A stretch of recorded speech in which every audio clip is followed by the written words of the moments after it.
Hey, Patience. Good morning, Lachlan.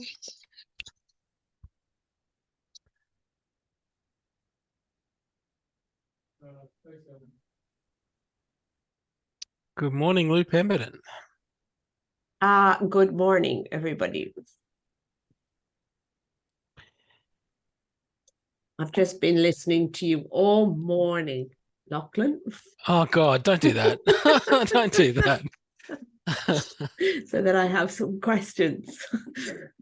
Well, let me get my pencil and pad. Shall I? No, I'm just because I missed the one you did. I was just wanting to, kind of listen to you again and know what I had to do. That's okay. There's no rules around today, really, other than if you have questions, I will attempt to answer them. That's about it, really. I don't think any of mine are going to be very difficult. Oh, well, let's hope. Let's hope. I'm hoping that not too many of them result in me saying that's not there yet, or it's not available at the moment, but yeah, certainly anything we don't have an answer for, we'll be able to take away and get an answer for. So I noticed that the meeting is just recording by default. I don't know whether we'll do anything with the recording or we'll just scrap it or send it to you guys or whatever. I'll just leave that running. But I think what I'll do is, Patience, you were in first. Did you want to start? Do you want to kick us off with any questions, comments, anything? Morning, Dan. Good morning. No, thank you. I don't have any comments, questions. No, it's fantastic. It's been a great platform to work in. Of course, there's still quite a few things to learn, but otherwise, so far so good. Thank you. Oh, that's great. And did you get a hold of all the documents and things that we had in the training session? So the assessment building cheat sheet, and there's one for the rubrics. You got those? Yes, Yep. yes, And the yes. equivalence table. Yeah. Yes, I did, but I haven't actually built the assessment there because I was yet to find out because my impression was we do this in the 2024 60 session. So I wasn't sure whether I could create the assessment in there as yet. Maybe that's a question that I'm supposed to ask here. I I think haven't it's a created, I really haven't good developed question. because I was like, why would I develop if we're not using it in that session? Because the chances are it might change or it might need adjusting because normally we would get it QA'd before we have it on there. So I wasn't sure. I haven't built one as yet. I think it's a really excellent question, and I think it's one we can each probably talk to. You know, maybe people are coming at this with different scenarios in mind. But firstly, I would say I think it's a really good process to work through anyway, so that you're really familiar with the process of building your assessment shells. That's the first thing. Same with the rubrics. If you build them in the system and they sit there, it doesn't mean because you're building it in your master subject site, students are never going to see that unless you want them to see that. So that's the first thing. So if you have your rubric sitting in there, and then you get to a session in the future where the rubric needs adjusting or isn't accurate or whatever, we can duplicate it, we can modify it, we can do whatever we need to, but at least it'll give you something in the system to work with, which I feel is going to be better than nothing. All right. So that's the first comment that I would probably make. In a lot of cases, I think the scenario is that a lot of assessments that people will have in their outlines will stay, if not exactly the same, relatively similar. At least some of them will be similar when you get to session next year. And potentially, if we're going with the site that you identified to be migrated, for example, if you're saying 60 last year, how different will it be in 60 next year? Maybe the answer is hugely different. Maybe the answer is not so different and the assessments will be fairly similar or will need some adjustment. But I don't think it will be a wasted exercise to have created some of those shells in advance. Again, the idea that you can modify those will be an easier process than creating them from scratch, potentially. But yeah, that's my take on it. What do you think, Lou? Thank you. Yeah, I mean, I think, well, I agree with what you said. Like, you can play around as much as you want in the master site, and then sort of move. Is that what you mean? Move stuff if necessary? What I'm saying is that you create it in the master Yeah, as based on what was happening in let's say 60 this year, right? yeah, So I have the site pretty much replicated in terms of the content and the assessments that I ran with in 60 this year. That's my starting point. yeah, That's in place. Then when we get to preparing for 60 next year, if there's going to be radical changes required to the assessment, okay, then you might need to make some new yeah, assessment shells. But if there are only kind of, moderate sort of changes, minor changes or whatever, then you just tweak the ones that are in there already. yeah. That's what I'm getting at. You want something in there as your baseline or your benchmark, rather than having to create all new stuff from the ground up. That would be my preference. I don't know.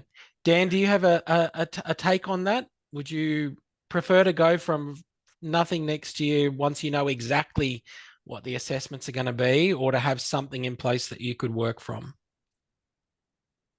You're muted. Sorry. So I think I might explain that based on what I've done.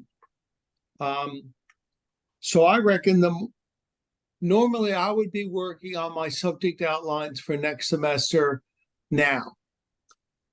I try to have most everything done, a lot of it done before Christmas, and then I can coast along and plug in the final versions in January, February, knowing that there's always a ton of bullshit that comes from on high that we need to do things in January and February. So what I've been doing, and I have a few questions because I've been trying, in essence, you're using us as tools to get some idea of the measure of time required to do this, right?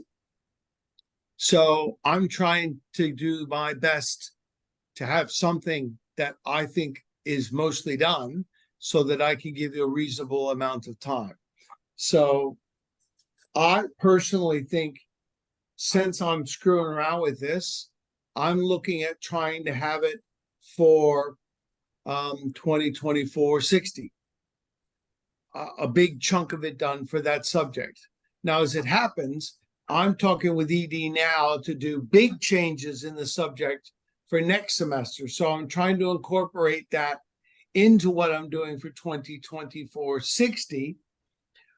So I've gone through my I2 subjects organized week by week.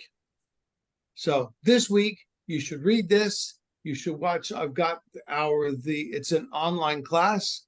So I've got lecture recordings.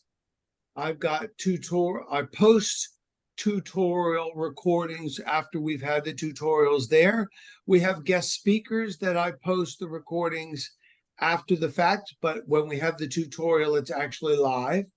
I've got readings, probably just like everybody else does, but it's broken down week by week by week by week. So that was migrated over. So now I've spent some time screwing around with things and kind of figured out, okay. And so I've now created those as what's the word for the section in our Like a folder in Brightspace, you oh mean? yeah, like a folder, whatever the word is that it's used in, but that's okay. They call it units currently. Yeah. Okay, yeah. So I've created the units. Sorry, I've just been looking at this. I'm trying to find my blasted window. Oh, here it is. So so I've done all of that.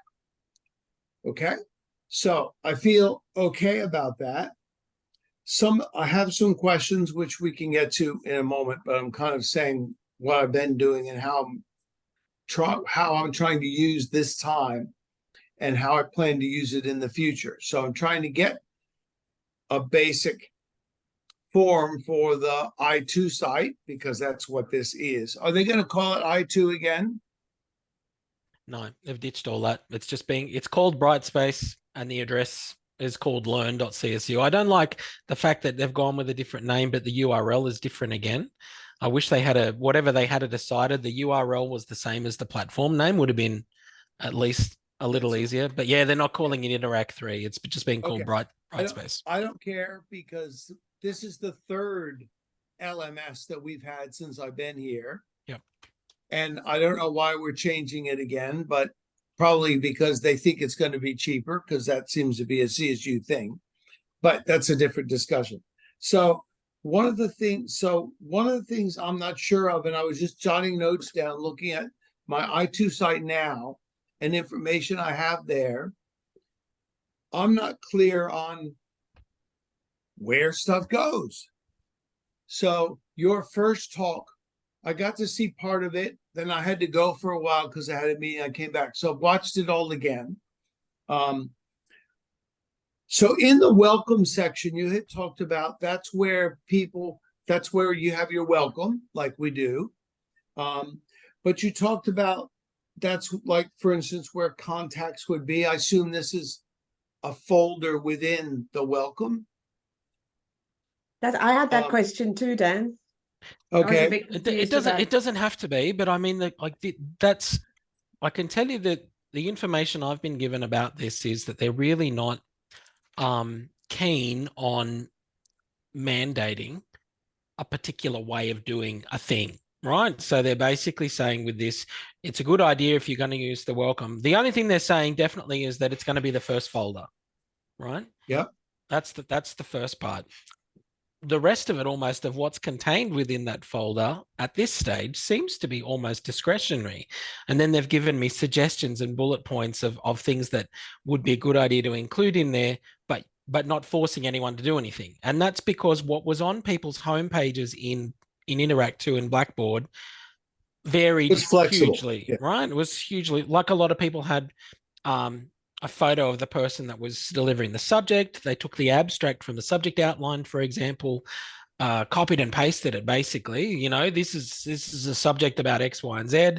So a text introduction of sorts. Other people had a welcome message from the convener that was in there, for example.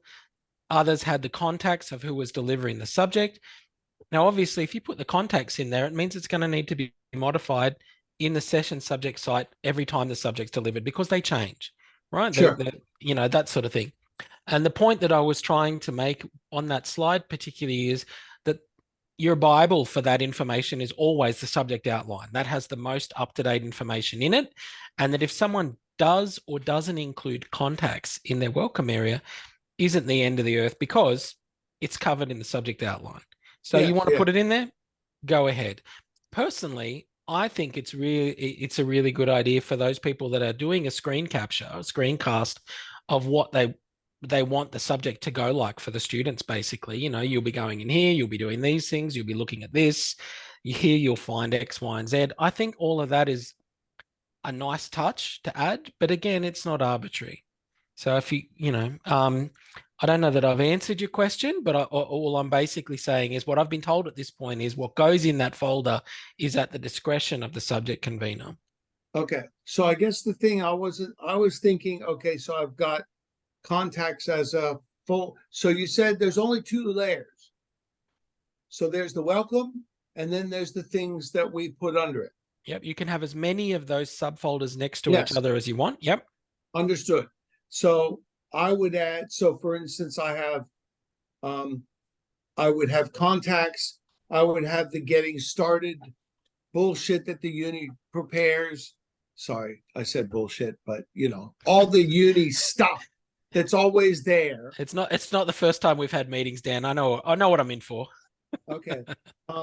So the subject survey would go there, the my grades would go there, I guess. No. Okay. No. All right. So let me stop you there for a second. I'll share my screen and Thank then you.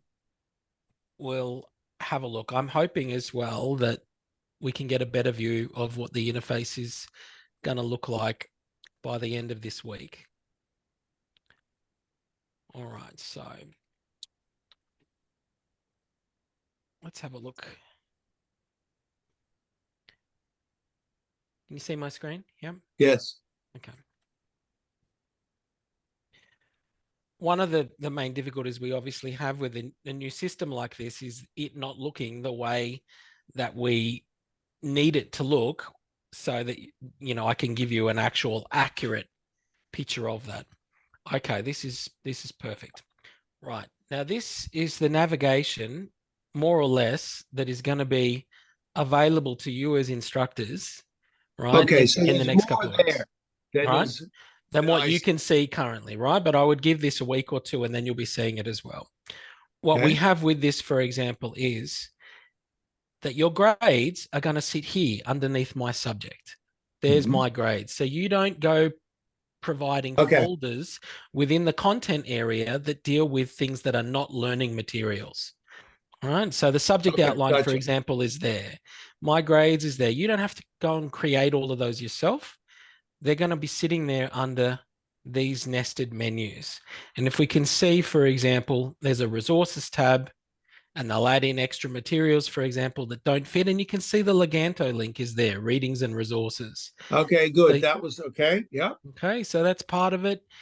You can see, for example, that the survey, I would expect, it's not there yet, but I would expect that the subject evaluation survey will also be in here underneath Okay. my subject. So you don't have to And go that and will be create subfolders for populated. those. That'll be populated by the uni when this is That's right. You created. don't have to Okay, do any of gotcha. that. Yep. Yeah. Right. And then your assessments, for example, will sit underneath in the assessment folder. Online meeting with Zoom, for example, will sit under communications. Okay.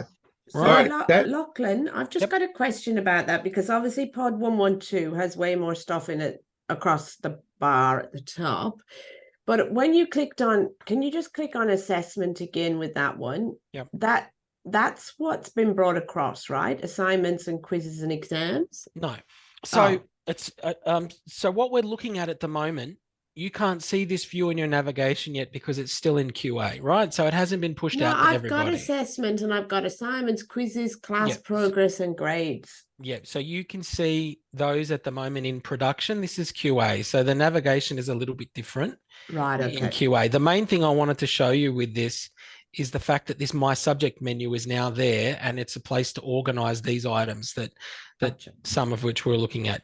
If I log into production, and this is if I go into any one of these subjects, this is the same as what you're seeing at the moment, right? Yeah. That's what you get, right? So that Yep. what I'm saying is that within about a week or so, they'll roll out those additional menu items and you'll be able to see them as well. Okay. Perfect. Yeah. so that Morning, answers. Hey, Sorry, Amy. Hi.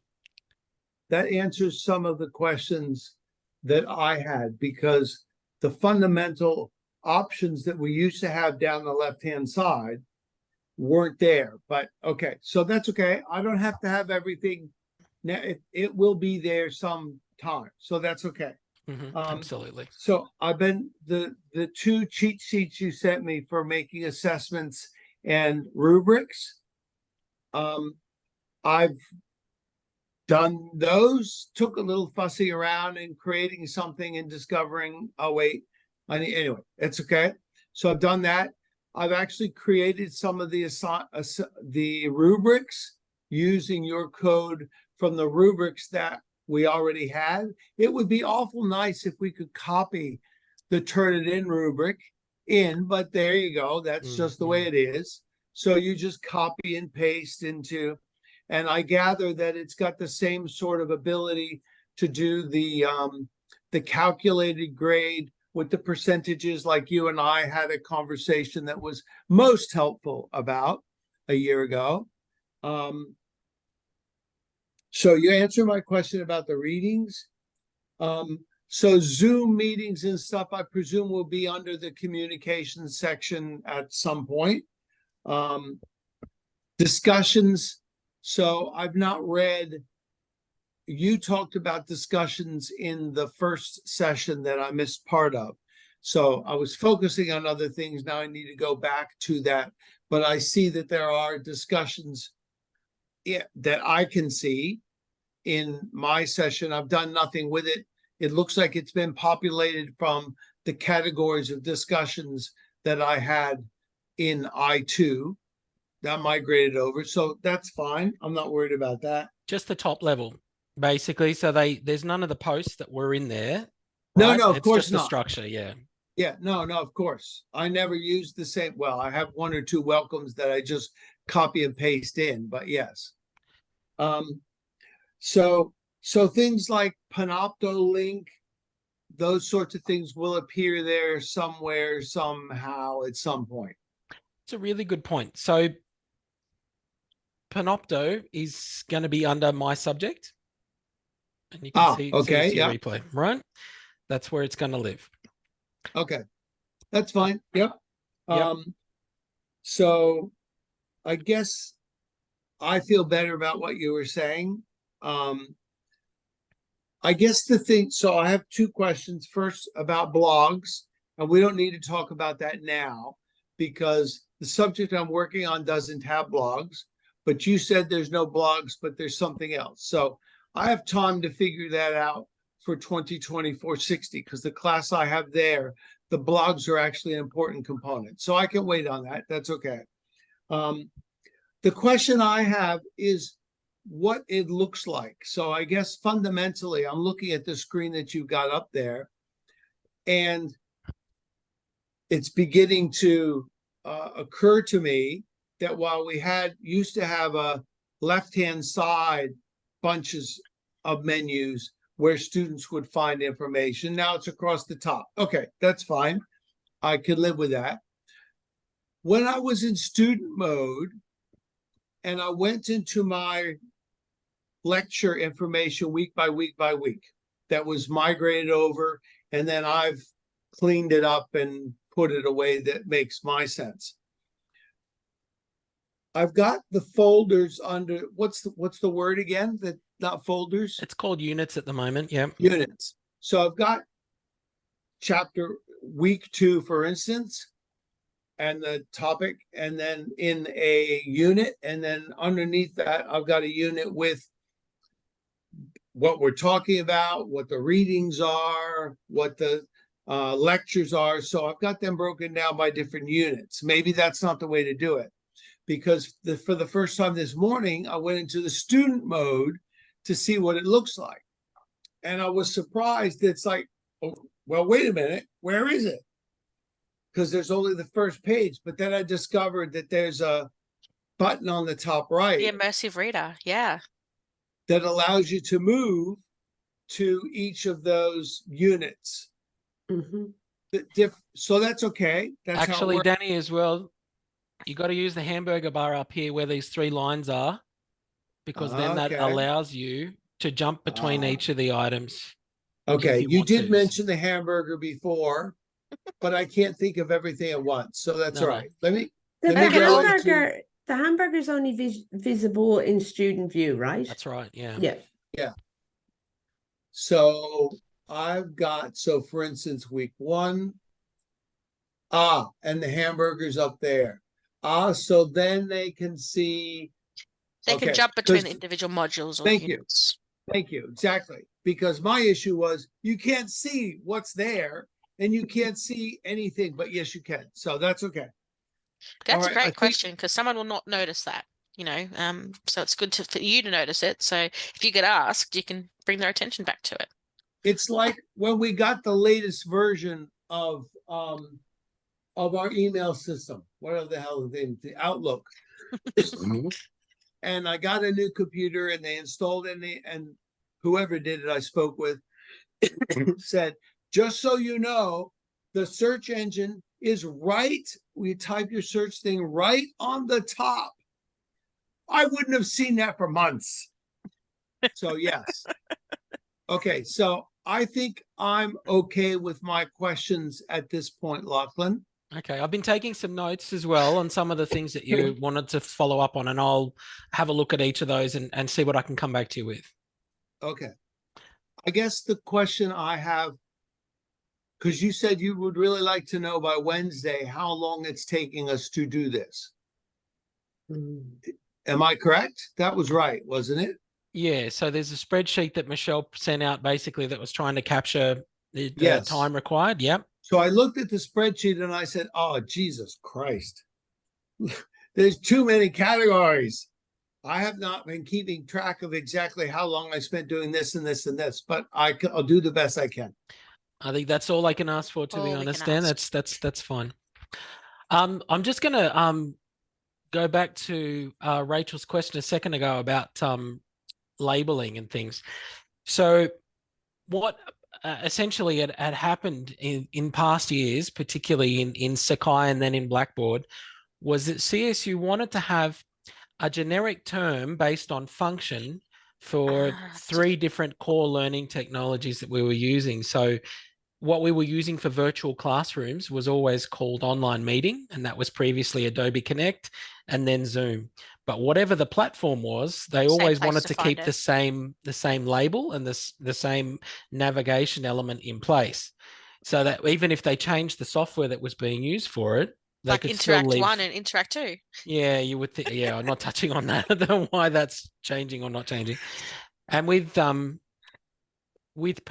basically the functionality was about lecture capture when they introduced the lecture capture functionality.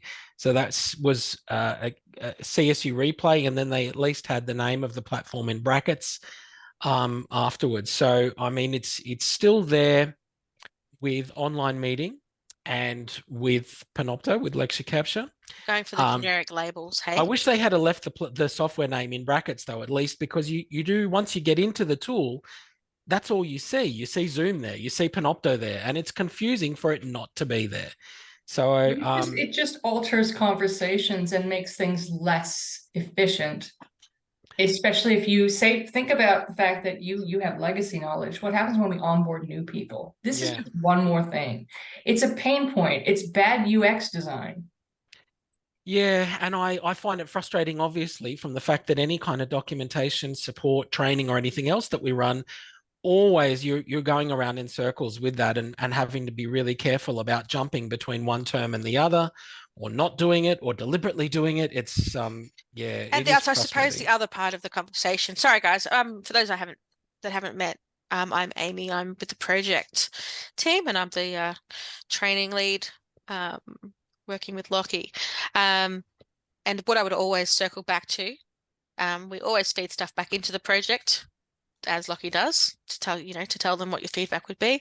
But a lot of these decisions before we get to this point are going through those working groups to get the sign off on how things are set up. So, there are opinions larger than ours, more in control than we are. So while we do get to circle those thoughts and feelings back, as things are introduced into the production environment, that's when they've been decided and locked down, rather than, as Lockie was showing you before, we have the QA environment with 15 things across the navigation bar that you can't actually see in production yet. It's because we're still waiting for those things to get the big green tick of approval before they're brought across into that final environment. So yeah, do share with us, because we do feed it back, but we don't get to sign off on it. Can I ask a question about the interface then? Oh, I've never stopped you before, Rachel. You're not going to stop me today either. I don't know how much it can be customized, but I'm wondering if one of the reasons why things like the hamburger menu aren't very obvious is because of their contrast and their color, just the way that's been designed to sort of be homogeneous and sit in with everything else. I'm wondering if it was like a reversal Some of icon. the options would be out of the box, just with the software. Yeah. If it hasn't been raised with the team as a larger conversation, but a lot of the colors and stuff like that were run through the I want to say web team, branding team, one of the isn't web, and if it's branding, I'll be sad, because you need to think about contrast. No, The luminance contrast one of the ratio. teams has a name that's nice and generic, like our online meeting name, but they were pushing. Lachlan, you might know who that team is that makes that decision on colors, and is it? No, not sure. Because But the problem with something that's so sort of soft and homogeneous It's is the web that you team. don't see the important It's web features. team. And it changes the user interactions when a person isn't visually drawn to the thing that's most important. Sure. And if we're struggling with it intuitively, students are going to be in some kind of poopy. because Yeah. it's just a lot for them. Yeah. And so like yeah. Lockie's just said in the comments, that's something that he's previously raised as having it open by default when you go into that immersive reader experience that they can then, you know, That's probably close. I wise think if that's we probably the can. better option. And that's Yeah. definitely still on the Yeah. table It's project also wise. far more familiar for them coming from I2 as well, having folders and files, navigation to be able to jump between in the interface. And if you can reduce, I guess, the change practice that they need to go through, that would be far better. And you want to say, oh, well, it's so totally intuitive. It's like, yeah, it's far more intuitive if that's right there. But Rather than and needing to that's the find it. thing. The large part of the students are digital natives, and that navigation does come a bit more intuitively than it does to some of That us older doesn't make dogs. any excuses for anything that's not well designed, because they're digital natives using things that are designed by people who know their stuff. When somebody makes a choice of a soft blue color on a white background, that's not a choice. That's not a WC3. That's not a choice that aligns with the rules of web design. So tell me that they're making good choices, because I can't. I'm not in the boardroom, so I can't I tell you know, what their thank God choices you're are. not. I will never be in that boardroom. Thank you very I much. will raise I'll a take question that as a about the compliment. colors, though. Rachel, we'll take that away as well. Feed that back about the coloring, etc. in there. Yeah, we hear In you. theory, the actual the color codes that have been put into place, not just with CSU branding, but particularly in the LMS, should have gone through a vetting process to make sure it was WCAG compliant, for example. But I don't know whether it has or not, but certainly I can ask the question. And they definitely seem to sell as in the vendor sell the idea that they're very tied into that accessibility stuff. So I think that if we can raise it, then that's definitely something they can at least answer for us why that option's been chosen. Lachlan, I've got a question. It's just ahead. going back to Panopto. So that'll appear across the top sometime when my site goes into QA, right? At the beginning then of every session, do I have to then sort of go in again like we used to do with I2 and sort of provision the Panopto to face all the different cohorts? All right, so look, let's talk about Panopto for a minute. It's a really good question, and I'm just going to hop out of the learner view because there are two aspects I want to talk about with it. One of them being lecture capture, and the other one being your learning materials embedded with embedded video, Panopto video in them. All right, so if I can pull up a subject site that actually has some in there, let's do that. So nursing for I know has some in there. Let's get in there. If I get into content, and I know in each of the modules, they've got a layer of subfolders, and then within their topics, one of the elements that they use within their structure is embedded video. Okay. So in terms of the embedding for a Panopto video into persistent learning materials, you only need to embed this once using the insert stuff option. Okay, you shouldn't be embedding video using embed codes yourself. You need to use the insert stuff function that's in the editor. The reason for that is if you use insert stuff, each time the subject is pushed out into a session subject site, it will be visible to the students and the instructors in that site, regardless of who they are or what access they have. That's carried through using the insert stuff function and the Panopto LTI. So it only needs to be provisioned once like that in the master site, and then you don't have to do it again. It's fine. Unless you change it. Unless you change the video, absolutely. Then you'd need to insert a new video using that same process. But you need to be using the insert stuff function that's within the editor to provision Panopto. So that's done using, if I turn on the editor, I'm not going to mess with their content. If that person's in this room, relax, it's all good. I won't touch it. If you use insert stuff, you're going to get the Panopto deep link, and that's where you go to find the video and embed it. You don't want to go and be grabbing embed codes from Panopto somewhere else and trying to drop them in yourself, because at that point, whilst you might be able to watch it here, the students won't be able to see it. And then the next time it's rolled out into another session, 60, 90, whatever, they're not going to be able to watch it. They won't have permission. So the Yeah. roles and the permissions and the access are dealt with by using the insert stuff Panopto deep link function to get the videos in. You only need to do it once, and then it will be persistently available to anyone enrolled into the subject, irrespective of cohort, irrespective of session. And that goes for all of them, including YouTube's as well. YouTube, if you embed them, that's fine. They'll be able to see them. That's Yeah. Yeah, I was going to ask about that because when DLT provisioned my new subjects for the new degree, they put all of those videos into YouTube, not Panopto. Yeah, I mean, that removes the roles and permissions question if it's in YouTube. You know, basically, if it's embedded and it's not hidden in YouTube, then they're going to be able to see it. Well, I'll see how it works because you guys sent me that DCC 201. Thank you very kindly. No problem.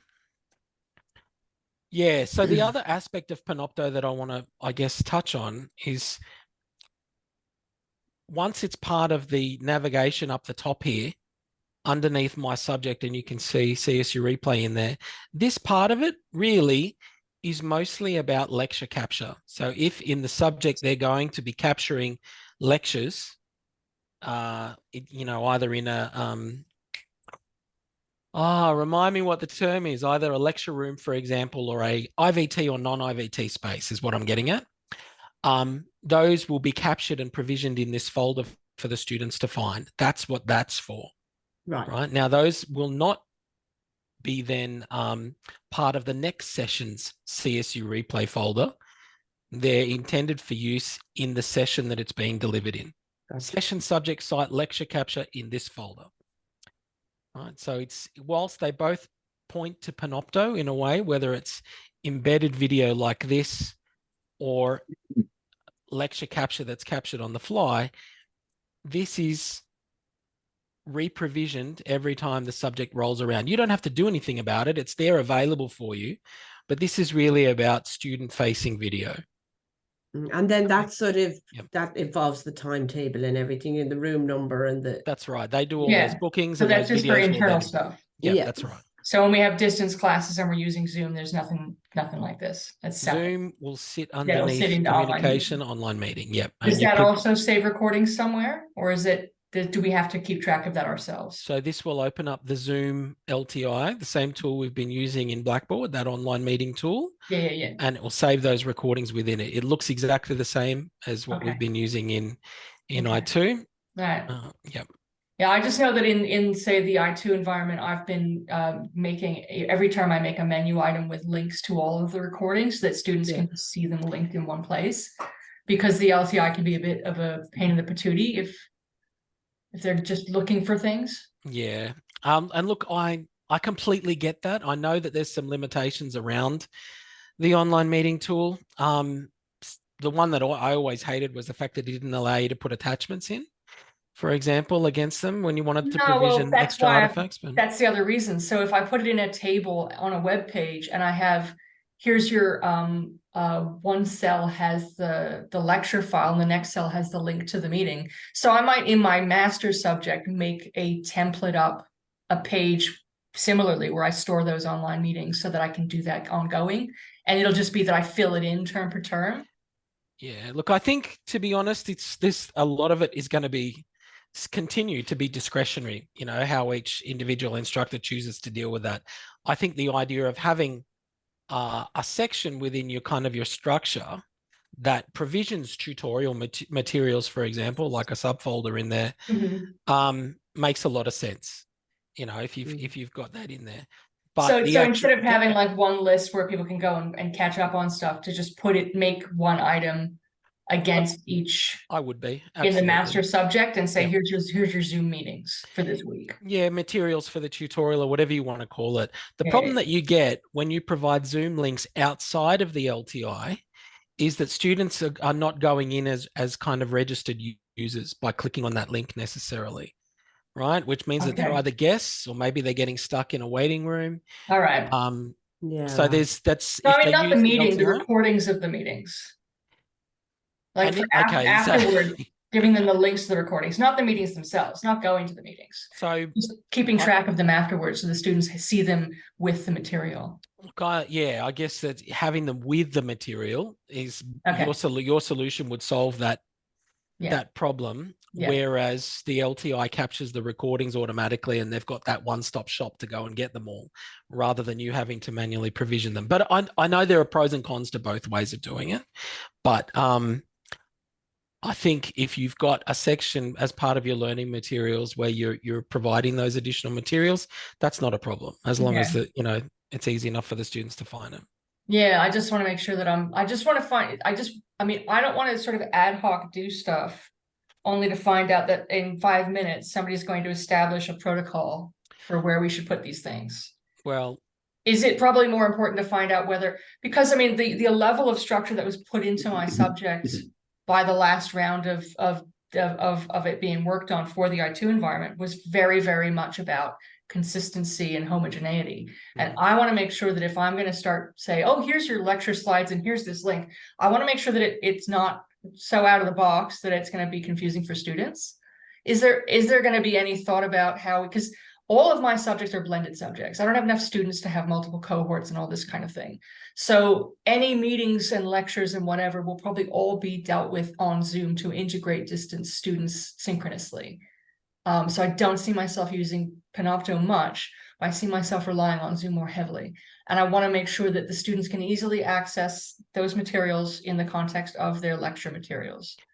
Look, I'll give you the institutional response first, and then I'll give you my take on it. Okay. So first and foremost, the standard response to that is we use the Zoom LTI under this menu here to provision our meetings and for our recordings to be captured as a result from those meetings, and that the student navigation, they'll be told by default, you go up to there and you go in there and find the recordings, which should mean no extra work for the academic at that point. If they were not inclined to, that's where they're provisioned. That's where they access the meetings. That's where they join the meetings. That's where they get the recordings. That's the institutional response to how we use Zoom in the LMS. If you are going to be providing related objects, artifacts for the meetings, it would be advised that you use a tool like the discussions to have a forum for tutorial recording materials or other things, and you provide them in there rather than making them part of the learning materials themselves. That would be the response I would be giving in a training session.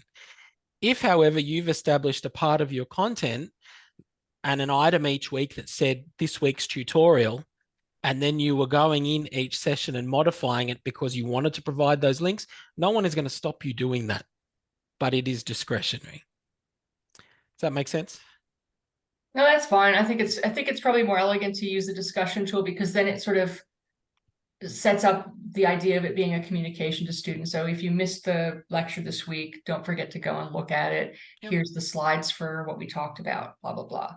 And there's always quite a strong argument about driving student traffic towards the discussion board and engaging with the different forums and topics that are in there. Yeah, you get better metrics. Yeah, better data around it. Absolutely.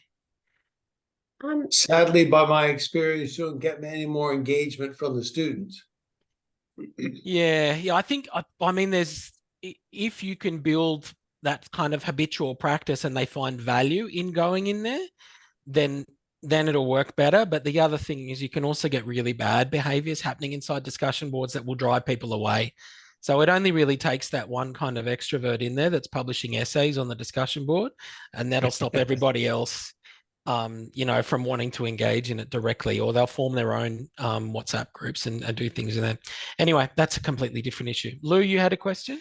Oh, yeah, I just had a question in relation to discussions. So when my discussions boards, forums or fora or whatever got migrated over from I2, because we were in like a merged site, I just had this massive list of, a main forum, an assessment forum, and then query specific or internal specific, blah, blah, blah, blah, blah.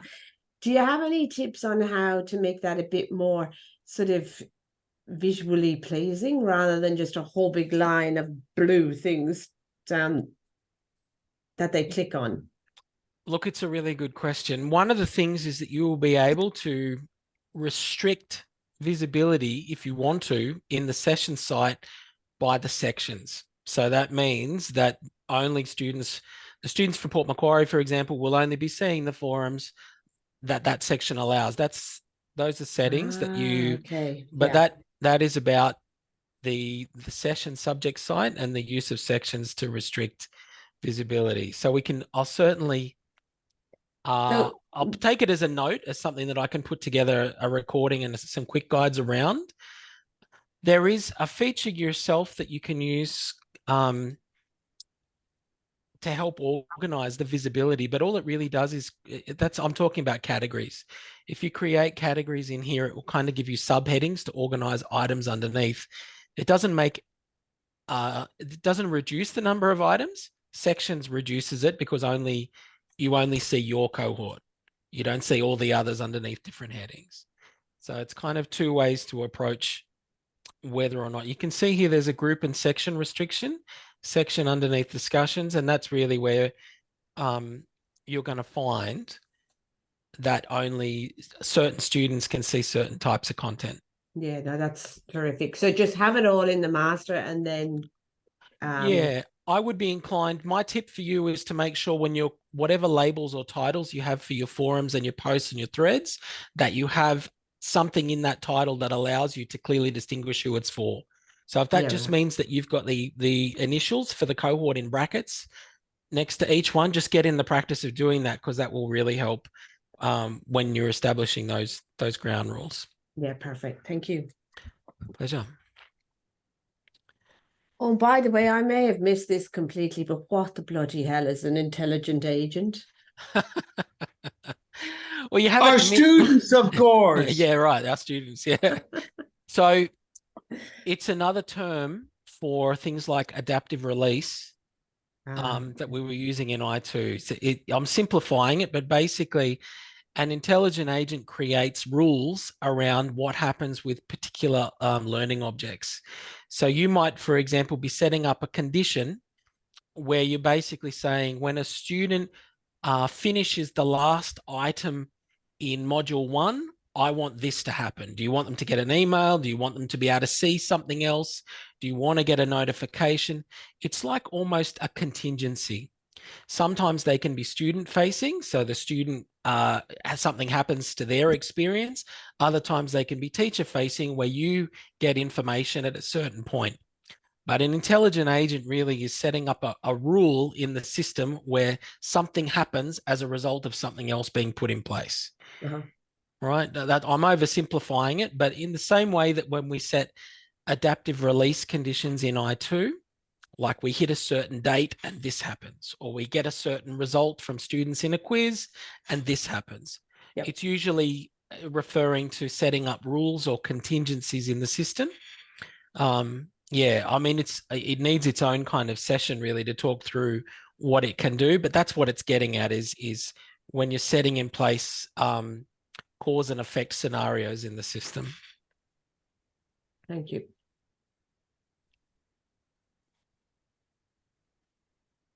Anybody else want to Actually, say something? Do something? I have a weird question because I like being weird. Is it a workload testing question? Or are you going to derail us again? I'm gonna make you unhappy.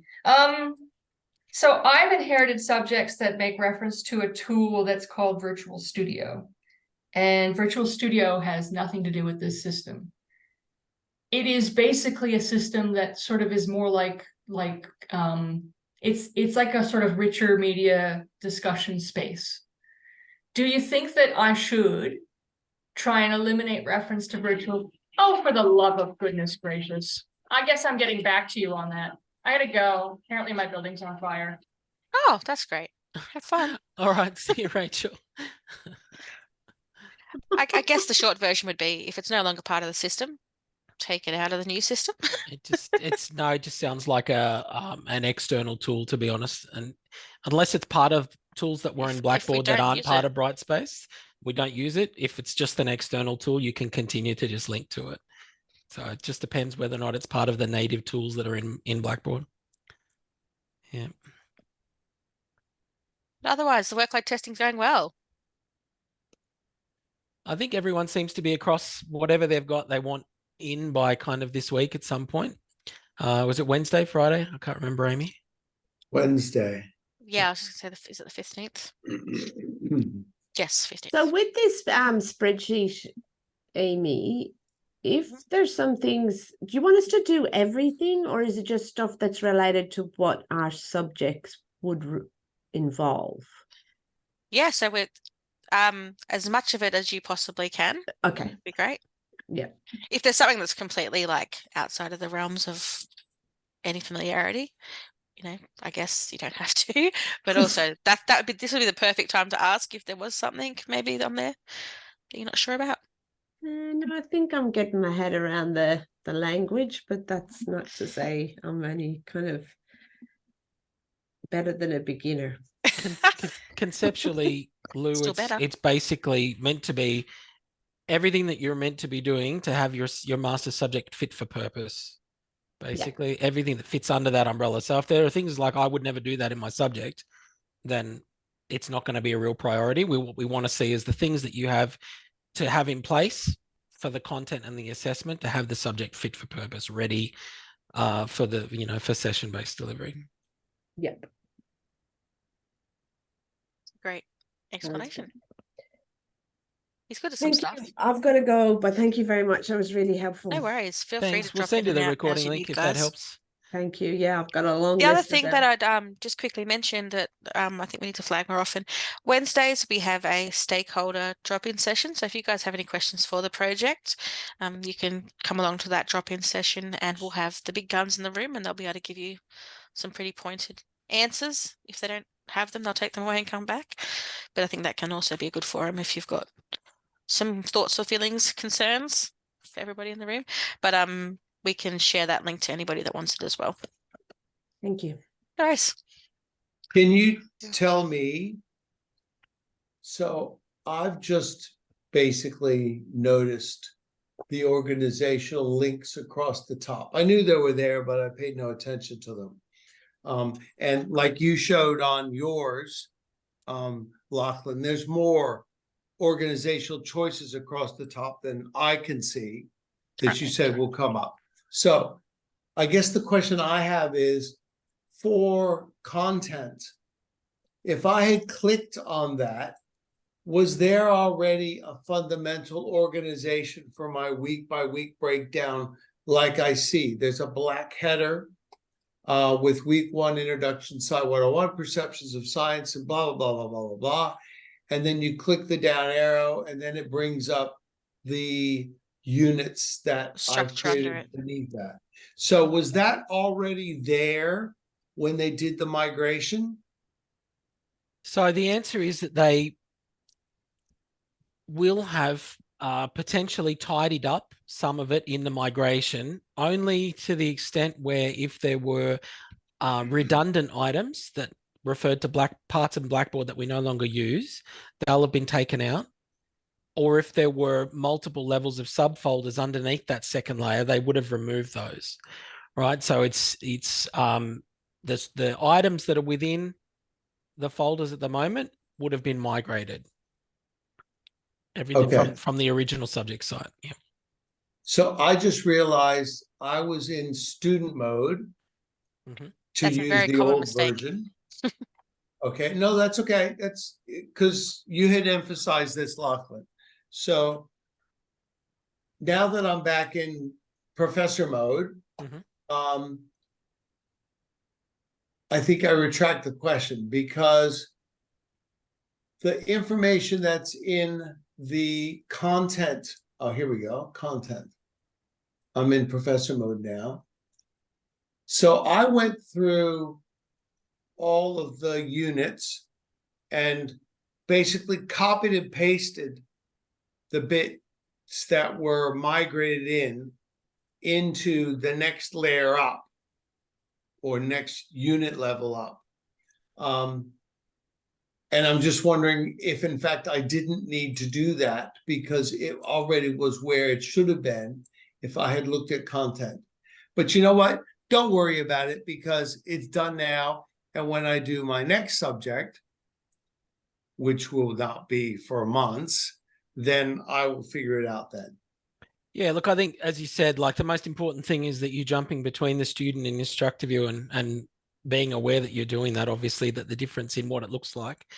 If you jump into the student view and the experience makes you kind of confused, obviously, then they're potentially at seeing duplicates of things or not seeing the things that you expect to, then you know that you're going to need to do some modification. But even at the point where if you're seeing stuff in there that you didn't need to have twice, you are either going to be deleting it, or you can just toggle the visibility for every single item up here for the students. Okay. So if that point it's like, no, they don't need to see that. Well, you can toggle the visibility at the Okay. top quickly. That's the easiest way. My short response would be the student mode looks pretty good. Excellent. So Love that. that's better than the professor mode. So. Yeah, no, and I think the way that people approach how their content looks in the back end for them, for some people, it's going to make a lot of sense to have a bunch of other hidden folders and other things there for them to move around and do things with. But the student view, as long as it is cohesive, And you can then manipulate that as much as you want. The team is simply trying to optimize what comes across from Blackboard to make it look right. Yes. But you're ultimately the expert on what your site contains and how it looks. So if you then go into it and go, oh, actually that's supposed to be over here, or this would flow better over there, that's within the subject convener's powers to make those changes. We're not dictating any of that. We're just trying to give you something to work from moving forward. On a slightly different note, in the last moment or two, I followed the link in order to log into the Brightspace community, and there was evidently some computer fart that happened, and I can't. So when I bookmarked it. So when I just go, it says there was a problem processing your authentication. There's no authentication for it. You've got to sign up for it, Danny. No, I did that. Oh, I you did put that. in all my information, but there was a computer brain fart in that process. And I don't know, I've been trying to work around that to look things up, but I didn't know if I can't log in again because my email is still the same. It'll say that email is already used. So, but you and I can reset the password. Have you done that? No, I haven't tried that. Okay. You do that part from that page. So the community page that asks you to sign in, underneath it, it's got reset your password. So reset it and then go again. Yeah. Okay. All right. If I have questions, I can contact you. I'm not too worried about it at this point. Cool. Thank you. No problem.